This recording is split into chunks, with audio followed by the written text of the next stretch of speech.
certain rules to prevail in a gunfight and wipe out the enemy.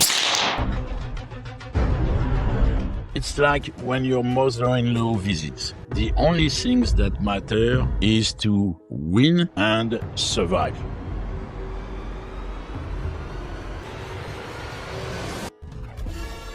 After that, you can have a cold drink and a cheeseburger. First, I want to give credits for those rules to the Marine Corps. If you absolutely, positively want something to be destroyed overnight, use the Marine Corps. Although many of us might not be involved in that level or type of conflicts, many of these rules will actually apply to our everyday life and use of common judgment. Right, I've had enough! These rules are part of the Marine Corps law, but they're not formal written rules. The Marine Corps, a fantastic group of dedicated soldiers and patriots. They've adapted and overcame in multiple conflicts all over the world. Rule number 1, bring a gun. It's a gunfight. Right. So no knives, no axes or frying pans, or slingshots. And if you have a choice, go big, go lethal. Handguns, shotguns, carbines, rifles, RPGs, missiles. And if you have one, bring a howitzer. Bring 2 guns if you can. And bring many friends with guns. Time to nut up or shut up. Rule number 2, be polite, be professional. Be polite and courteous to everyone and friendly to no one. Where I could stand in the middle of Fifth Avenue and shoot somebody and I wouldn't lose any voters, okay? It's like incredible. And have a plan to dispatch everybody that you meet.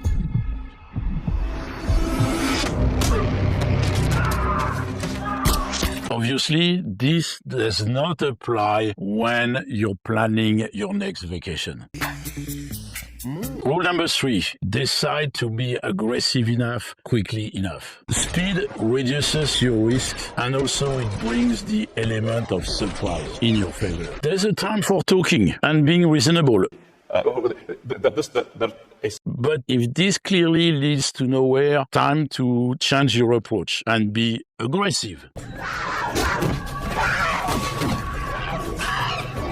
Rule number 4, have a plan. And have a backup plan, because the first one is probably not going to work. Plan C, here it is! This actually applies to many aspects of life. Planning is very important, but you need to, as the Marines would say, adapt and overcome. What are we doing? Rule number 5, only hits count. This is why practicing and practicing again is so critical so you can perform well even in times of stress. Obviously, that concept should not apply to your wedding night. Call me. Also, speed and rush often get in the way of accuracy and success. A slow hit is better than a fast miss. A slow miss is worse than no shot. Rule number 6, use a reliable gun. Reliable means good quality and well maintained. Talking about maintenance, make sure that you have practiced and trained enough so you too are reliable. As to caliber, use something big enough to get the job done. Use time-proven calibers. One of the earliest versions of this rule said, do not start a handgun fight with any caliber that doesn't start with a 4. The concept is still valid, and kudos to the 45 SCP that has served our militaries for so much time and so many locations over the world. However, nowadays, there are other options available, such as 9mm, which has become much more efficient with modern ammo.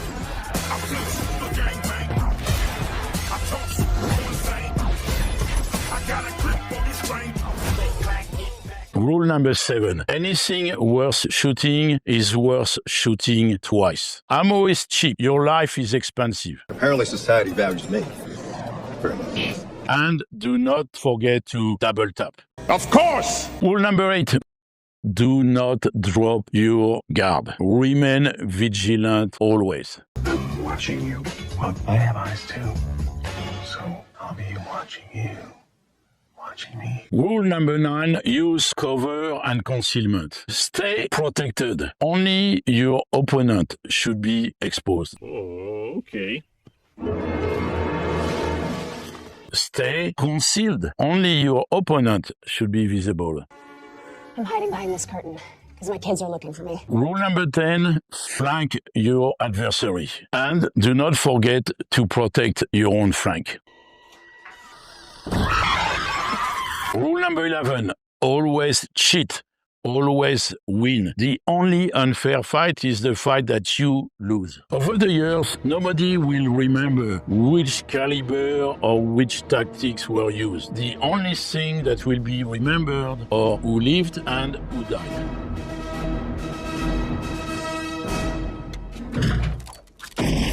Rule number 12. If you're not shooting, communicate.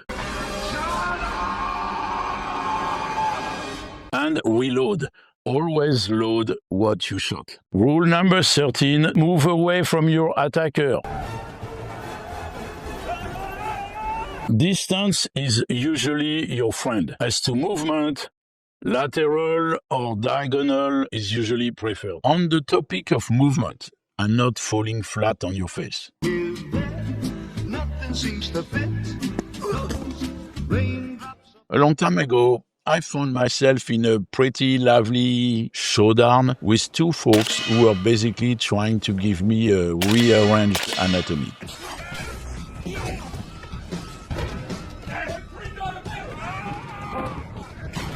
As I was laterally sidestepping around, my back foot decided to take a little vacation over the sidewalk and poof, down I went. That little tumble gave those two a real leg up. Literally, since they now had a better vantage point, and metaphorically because I was now on the ground. As I was flailing and trying to push myself back up, just then, two brave friends appeared, like superheroes.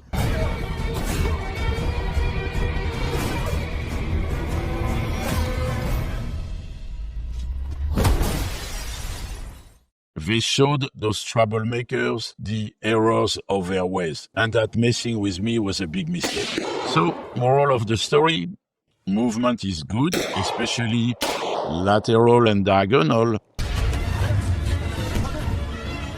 but keep your balance. Don't fumble, and as we discussed, always bring friends to the party.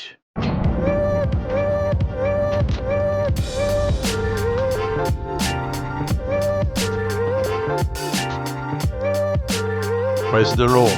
Nothing beats having backup when life tries to trip you up.